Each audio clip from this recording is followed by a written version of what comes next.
Okay, how to beat La Signora. So we're going to be using Lisa for the Superconduct, and we're going to be using Superconduct because we're going to be using Physical Kaya for the majority of the damage, okay? Why physical? Well, it's because she's very resistant to Cryo, and she's even more resistant to Pyro in the second phase. So the most reliable form of damage that we have is actually going to just be physical, right? If you don't have a physical build for, like, anybody, it's no big deal. You can use Electro too, it doesn't really matter, but we're going to be using physical for this video. Anyways, as you can see here, my Xiangling is built for nothing but energy recharge. This is because we want to have our ulti up for the Cocoon phase. If you don't have Xiangling or you don't feel like building her, it doesn't matter, you know, there will be little moths that spawn that will help you take down the shield, and so anyways, we have Noelle. She's built for the shield and she just helps with dealing with the floor. Anyways, let's get in the fight. Okay, so we have La Signora here. So the hardest part about this fight, like I said before, is just managing your heat and managing the floor. Anyways, she will always start off with the 4 spears into Ice Wheel, right? So all you need to do is just dodge the homing Ice Wheel and dodge the spears, and then she'll start off with, again, these ice mines that will go to your location and explode and leave ice on the floor. She also has this big spear that she's going to use right now. You can step that, and it'll explode after a short duration while being left in the ground that will deal massive damage, so just don't do that. Break a lantern to manage the floor, right? It'll melt the ice on the floor so it won't do damage to you. The little ice cascade, same thing. Just be careful.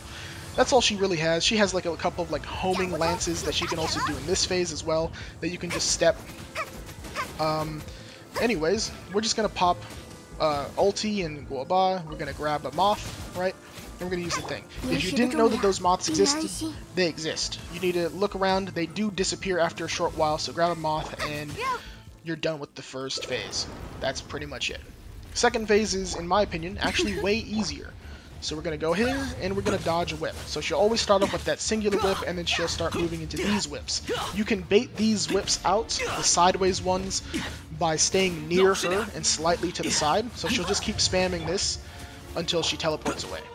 When she teleports, she leaves fire on the ground, which is unpleasant to say the least. You can just stay far away from that one. You can also step it too, it doesn't really matter.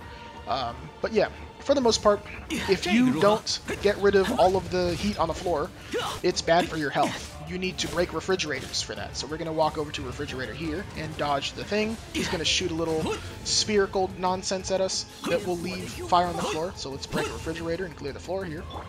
But otherwise, if you're too far, she'll shoot that little homing moth thing. But for the most part, as long as you are near her, she will constantly be spamming the whip. So just let that happen. When she reaches 25% HP, she'll go ahead and teleport to the middle and become a giant fire tornado that shoots tinier, smaller fire tornadoes. And this one, she just leaves fire all over the place, and you can just sit in the corner like me. Okay, she'll never go in the corner, or at least if she does, she won't hit you. So anyways, we'll just put on the shield here and break a refrigerator to clear the floor, and then we'll just go in. She's probably going to do the charge attack next, so this she'll charge up, and then she's going to rain down 4 meteors, but you can step those, and anyways, easy.